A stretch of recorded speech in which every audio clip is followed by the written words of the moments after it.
Hello everyone, welcome to our show Junior Citizen, the Knowledge Seeker, and I'm Dayali Munjal. And my name is Ankita Adhikari. And we are from Government Sarojini Naidu High Secondary Girls School. And today we have our special guest. Hello sir. जी कैसे हैं? Sir बिल्कुल बढ़िया. Sir आपके introduction से start करें. Yes please. Sir मैं doctor Ramakant Tiwari सहायक संचालक अभी नियुक्त हूँ राज्य ओपन मुक्त विद्यालय में, और आज सौभाग्य से मुझे इस संस्थान के अवलोकन का अवसर मिला है. आप सभी से मिलकर बहुत खुशी हुई. वाह सर, आपने आज ही ज्वाइन किया और आज ही हमारे साथ आप बैठे हैं. तो सर आपको ये ज्वाइन करने का आपका उद्देश्य क्या था? आज का युग शिक्षा का युग है. आज विश्व के तमाम राष्ट्र इस बात से सहमत हैं किसी भी समाज में परिवर्तन लाने का एकमात्र साधन शिक्षा है. घर घर तक, जन जन तक शिक्षा का प्रकाश फैले, अज्ञान का अंधकार नष्ट हो, बाल मानस चैतन्य तथा उसमें राष्ट्र के प्रति स्वस्थ संवेदना का विकास हो, यही शिक्षा जगत का उद्देश्य है. और मुझे यह बताते हुए अत्यंत प्रसन्नता हो रही है कि मध्य प्रदेश राज्य मुक्त स्कूल शिक्षा परिषद इस उद्देश्य की पूर्ति के लिए दिन रात एक की हुई है, और उसी के तहत ये EFA विद्यालय प्री स्कूल की अवधारणा आदि नई शिक्षा नीति को ध्यान में रखते हुए विकसित की गई. वाह सर. सर आप आज ही MPSS में आए हैं. नहीं, मैं 17 तारीख को ज्वाइन. Okay 17 okay. तो सर आपको कैसा लग रहा है, आपका एक्सपीरियंस कैसा है? आपको ये सब देखने को मिल रहा है, आप अभी न्यू ज्वाइन करे हैं 17 तारीख को. यद्यपि मैं शिक्षा विभाग से ही रिटायर्ड एक कर्मचारी था, विभाग की गतिविधियों की मुझे पूर्व जानकारी थी, और आदरणीय संचालक राष्ट्रीय मुक्त विद्यालय द्वारा मुझे यहाँ चयनित कर पदस्थ किया गया है. मैं उनका आभारी हूँ और प्रयास करूँगा कि उनके जो उद्देश्य है उसमें मैं खरा उतरूं. तो सर जैसे कि आप अभी MPSOS में हैं, तो सर हम उसमें क्या रोल निभा सकते हैं एज अ सिटीजन और as a child in government school? सरकारी विद्यालय यद्यपि 6 से 14 आयु समूह तक के प्रत्येक बच्चे को RT के तहत निःशुल्क शिक्षा दे ही रहे थे. Yes sir. नई शिक्षा नीति में 3 से 18 साल तक के बच्चों की बात करी गई है. तो प्री स्कूल अगर हमें 3 से क्लास के बच्चों को लेना है, 3 उम्र के बच्चे को, तो प्री स्कूल भी हमें खोलना पड़ेंगे. और नई शिक्षा नीति के तहत राज्य मुक्त विद्यालय शिक्षा परिषद जो है EFA विद्यालय प्रारंभ करके 3 से 18 साल के बच्चों की शिक्षा व्यवस्था सुदृढ़ करने में कृत संकल्पित है. वाह सर. तो सर ये नई शिक्षा जो नीति है ये कब से आ रही है? ये 2020 से आ चुकी है, आ नहीं रही है. और मुझे ये बताते हुए अत्यंत प्रसन्नता हो रही है कि नई शिक्षा नीति को लागू करने में मध्य प्रदेश प्रथम स्थान पर है ऑल ओवर कंट्री में.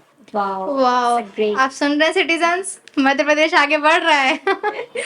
सर आपने बताया कि आप एजुकेशन सिस्टम ही स्टाफ थे, मतलब आपने उसमें वर्क किया है. तो सर उसका एक्सपीरियंस, आपने क्या क्या काम किया है, यहाँ तक पहुँचे हैं आप? मैं मूलतः गणित विषय का व्याख्याता था. Okay sir. बच्चों को पठन पाठन से जुड़ा ही रहा है. इसके बाद मुझे प्रशासनिक दायित्व के कार्य का भी अनुभव है. मैं जिला शिक्षा अधिकारी छतरपुर के पद पर रहा, शिक्षा महाविद्यालय छतरपुर में रहा, इसके बाद DPC सागर में रहा, और अभी 2010 से 2024 तक राज्य शिक्षा केंद्र के विभिन्न कक्षों में मैंने दायित्व निर्वहन किया है. वहाँ प्रशासक का दायित्व था मेरे पास, स्थापना प्रभारी था मैं, RT कानून के क्रियान्वयन का उत्तरदायित्व मेरे ऊपर था. इसके अलावा वहाँ राज्य शिक्षा केंद्र का जो बजट प्राप्त होता है उसका आहरण संवितरण अधिकारी में मैं अभी लगातार 10 बार. क्या बात है सर, क्या बात है. तो सर आप ये जो एजुकेशन सिस्टम है इसके लिए क्या इनिशिएटिव लेते हैं कि आप 2-3 साल बाद बच्चों को ये गवर्नमेंट स्कूल को कहाँ पहुँचाना चाहते हैं? हमारा ये उद्देश्य रहेगा कि मध्य प्रदेश मुक्त विद्यालय शिक्षा के साथ साथ जो हमारे सरकारी सिस्टम के विद्यालय है उनके पड़ोस में कोई भी असाक्षर बच्चा न रहे. बच्चा साक्षर हो, इसके साथ साथ उसे समाज और देश में होने वाली गतिविधियों की जानकारी हो, ताकि वे अपने परिवार के साथ साथ समाज की एक अच्छी कड़ी के रूप में भूमिका निभा सके. जी बिल्कुल. सर हमने आपके प्रोफेशनल लाइफ के बारे में तो बहुत सारी चीज़ें जान ली. तो सर जैसे कि आप हमारे दौर से ही गुजरे हैं, तो सर आपने इस समय क्या किया जब आपने बहुत सारी कठिनाइयाँ आपके जीवन में आई, तो आपने उसको कैसे पार किया? मैं एकदम ग्रामीण अंचल से हूँ. जहाँ मेरा जन्म हुआ था वहाँ प्राइमरी स्कूल की शिक्षा की व्यवस्था थी. माध्यमिक शिक्षा के लिए हमें 3 किलोमीटर पैदल चल के जाना पड़ता था, जहाँ पर कक्षा 8वीं पास की। हायर सेकेंडरी स्कूल के लिए वहाँ से 100 किलोमीटर दूर छतरपुर 100 किलोमीटर। आके खुद खाना बनाना, पढ़ाई करना, और उसमें मेरे गार्जियंस का, मेरे शिक्षकों का बहुत बड़ा योगदान रहा था कि मैं इस स्तर पर आ सकूं। क्या बात है क्या सर। बात है, आपकी लाइफ बड़ी स्ट्रगल से गई है, तो हम समझ सकते हैं आपके जो एक्सपीरियंस रहा है उस टाइम। तो फिर सर आपने, मैं अभी बताऊं तो हम अभी 11th स्टैंडर्ड में हैं, तो आप इस टाइम पे बच्चे बहुत डिस्ट्रैक्ट होते हैं, तो आप अपना खुद का मैनेज भी कर रहे थे, रहना कैसे रहना है, तो आपका कुछ ऐसा डिस्ट्रैक्शन? बच्चों के सर्वांगीण विकास के लिए न केवल पढ़ाई बल्कि खेल कूद और साहित्यिक सांस्कृतिक गतिविधियों में भी उनका एंगेजमेंट होना चाहिए। यदि हमारे नौनिहाल इन सब गतिविधियों में एक एक्टिव रोल अदा करेंगे तो वो निश्चित तौर पर अपने पढ़ाई के साथ साथ सामाजिक दायित्वों का सांस्कारिक होंगे और अपने दायित्वों का भली भांति निर्वहन कर पाएंगे।